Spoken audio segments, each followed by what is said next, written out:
तो चलिए दोस्तों, आज हम देखने वाले हैं बीएससी फर्स्ट ईयर केमिस्ट्री 2024 के लिए मोस्ट इंपॉर्टेंट क्वेश्चन, जो कि आपका major second minor elective paper होता है। आज हम आपको BSc first year chemistry major second paper के मोस्ट इंपॉर्टेंट क्वेश्चन देने वाले हैं। हर यूनिट से आपको 4 क्वेश्चन बताएंगे। इन्हीं से आपके क्वेश्चन पेपर जो है पूरा बन के आएगा और इसके आउट ऑफ आपका पेपर नहीं जाएगा। मैं हर साल आपको बताता हूँ और उसी से पेपर पूरा आता है, ठीक है, और आपको अच्छे मार्क्स भी मिलते हैं। और अभी पेपर को 2 महीने हैं, तो आप अभी से तैयारी करना स्टार्ट कर दीजिए, क्योंकि मैं इसीलिए आपको आगे से बता रहा हूँ कि आप अपने पेपर अच्छे से देंगे। और आप जानते ही हैं कि केमिस्ट्री का पेपर बहुत ही हार्ड आता है, तो आप अभी से इसकी तैयारी करना स्टार्ट कर दीजिए। तो चलिए दोस्तों, वीडियो करते स्टार्ट। ये ऑल यूनिवर्सिटी के लिए है, अगर आपका सिलेबस मैच कर रहा है तो एमपी की, ठीक है। और हमारे नए चैनल को सब्सक्राइब जरूर कीजिएगा दोस्तों, क्योंकि हमारा पुराना चैनल जो है बंद हो गया है। आप स्क्रीन पर देख सकते हैं, ये हमारा पुराना चैनल था, उस पर पुरानी वीडियो अपलोडेड है, आप जाकर देख सकते हो, ठीक है। और ये हमारा नया चैनल है, क्योंकि जितनी भी आप वीडियो आएंगी इसी नए चैनल पर आएंगी। और अपने साथियों में आप इस चैनल को ज़्यादा से ज़्यादा शेयर कर देना और बन के सब्सक्राइबर पूरे कराना है जल्दी, ठीक है। तो सबसे पहले देखने वाले हैं हम यूनिट 1 से। तो लघुगणक में परिभाषा, प्रकार, नियम और इसके भाग, आपको इनको अच्छे से पढ़ के जाने हैं, ठीक है, कि कोई सा भी क्वेश्चन आ सकता है इससे। वक्र लेखन, उच्चष्ट निमष्ट पर टिप्पणी लिखिए। ये आपका जो है 2022 में पूछा गया था और 2024 में भी आ सकता है, आपको इसको अच्छे से कर लेना है, ठीक है। समाकलन एवं अवकलन में अंतर, इसमें डिफरेंस भी आता है, तो आपको डिफरेंस भी अच्छे से तैयार कर लेना है, ठीक है। और इसकी जो विधियां होती हैं सवाल सॉल्व करने की, वो भी आपको कर लेनी है, क्योंकि वो भी आती हैं। अब नेक्स्ट देखते हैं यूनिट 2 से। निम्न को परिभाषित कीजिए। मोलरता, जो कि आपका 2023 में ही आया था। नर्मलता, मोललता, ये भी आपका 2023 में आया था। मूल प्रभाज, पीपीएम व पीपीबी, आपको कितने तैयार करके जाने हैं? नर्मलता, मूल प्रभाज, पीपीएम व पीपीबी, इनमें से ही पूछा जा सकता है। ये आपके 12th के भी हैं, आपको जो है इनको भी तैयार कर लेने हैं। बहुत ही ईजी पेपर आएगा अगर आप इसे सॉल्व कर लेते हो तो, ठीक है। अब नेक्स्ट देख लेते हैं हम, यथार्थता और परिशुद्धता को परिभाषित कीजिए। ये तो मोस्ट इंपॉर्टेंट क्वेश्चन है दोस्तों, 2 साल से हर बार पूछा जा रहा है, ये दोनों के दोनों, ठीक है। आपको अच्छे से इन्हें उदाहरण सहित अच्छे से तैयार कर लेने हैं। सार्थक अंक एसआई इकाई पर टिप्पणी लिखिए, ये भी मोस्ट इंपॉर्टेंट है, ठीक है, इसे भी आपको जरूर करना है।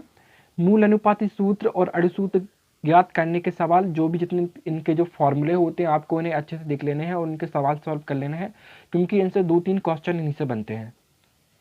आप चलते हैं 3rd यूनिट की तरफ, ठीक है।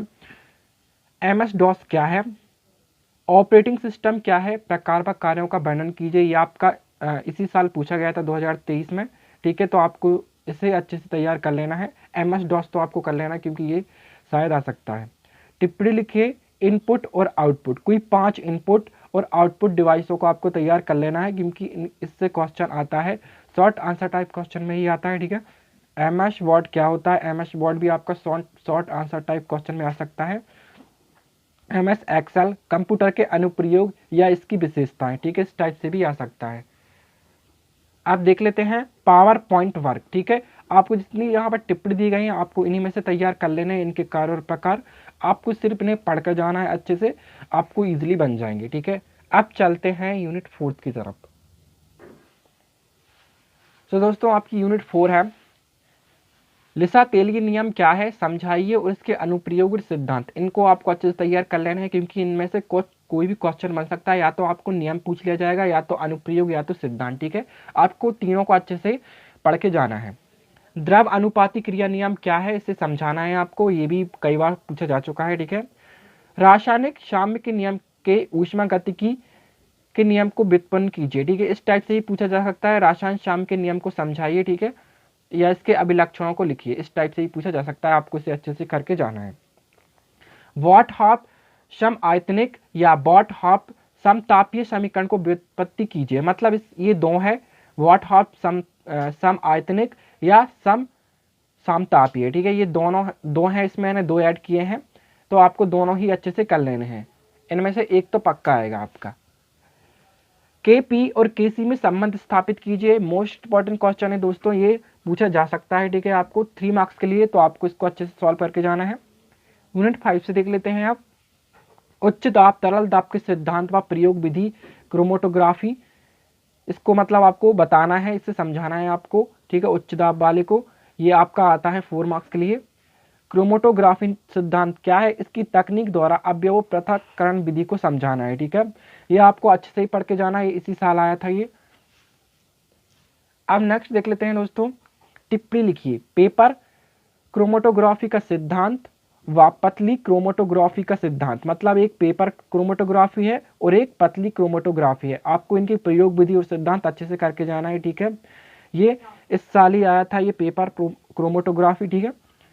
कलाम क्रोमेटोग्राफी, अब गैस क्रोमेटोग्राफी बाद इसकी सिद्धांत विधि, ठीक है, ये आ सकता है इस साल। आयन विनिमय, ये भी आपको शॉर्ट आंसर टाइप क्वेश्चन में आ सकता है। अब हम देख लेते हैं यूनिट 6, जो कि हमारी लास्ट यूनिट है। ये हमारी दोस्तों लास्ट यूनिट है। संयुग्मित डायनों के निर्धारण हेतु नियम वुडवार्ड फिशर की व्याख्या कीजिए। ये आपका आ सकता है, ठीक है, आपको इसे अच्छे से करके जाना है, जो आपका वुडवार्ड फिशर नियम है, ठीक है, ये। और संयुग्मित डायनों के निर्धारण के लिए ये भी नियम आपको पूछा जा सकता है, तो आपको इसे अच्छे से तैयार करके जाना है, ठीक है। विद्युत चुम्बकीय विकिरण क्या है, गुण व विभिन्न स्पेक्ट्रम क्षेत्रों को समझाइए। मोस्ट इंपॉर्टेंट क्वेश्चन है दोस्तों, इसी साल आया था, इसे आपको नहीं छोड़ना है, ठीक है। टिप्पणी लिखिए, पराबैंगनी और दृश्य स्पेक्ट्रोस्कोपी, ये आपका इसी साल आया था, ठीक है। पराबैंगनी स्पेक्ट्रोस्कोपी के अनुप्रयोग इलेक्ट्रॉन संक्रमण, इसके जो आए थे, ठीक है, आपको इन दोनों में से एक तो पक्का आएगा, आपको इसको करके जाना है। लैम्बर्ट नियम, जो आपका लैम्बर्ट नियम होता है, आपका शॉर्ट आंसर टाइप क्वेश्चन में पूछ लिया जाता है, इसे आपको 2 मार्क्स के लिए तैयार करके जाना है अच्छे से। क्रोमोफोर व ऑक्सोक्रोमोफोर, ये आपका 2022 में आया था, इसे भी आपको अच्छे से याद करके जाना है। अवरक्त स्पेक्ट्रोस्कोपी सिद्धांत को भी आपको अच्छे से तैयार करके जाना है। इलेक्ट्रॉन संक्रमण व इसके प्रकार, ठीक है, ये भी आपको अच्छे से तैयार करके जाना है। ये नहीं आया है, ये आने के चांसेस हैं। तो दोस्तों आज मैंने जितने भी आपको जो क्वेश्चन बताए हैं, 4 क्वेश्चन बताए, हर यूनिट से आपको बीएससी फर्स्ट ईयर में आपको 100% सफलता दिलाएंगे। और जितने ही मैं आपको बताता हूँ 2023-22 में जितने भी मैंने आपको बताए हैं, उसमें से आपका बहुत ही क्वेश्चन आया था, ठीक है। आपके एग्जाम कॉपी में आपने अच्छे भी आंसर लिखे होंगे और आपके अच्छे से मार्क्स आए होंगे और आपका रिजल्ट आ गया होगा सेकंड ईयर का। मुझे टेलीग्राम पर बताना ना भूलें अगर आपने मेरे मॉडल पेपर में से पढ़ा हो तो। चैनल को सब्सक्राइब जरूर कीजिएगा दोस्तों, और चैनल को ज़्यादा से ज़्यादा शेयर कीजिएगा और वीडियो को भी, ठीक है। तो दोस्तों मिलते हैं ऐसी नेक्स्ट वीडियो में। Thanks for watching my video.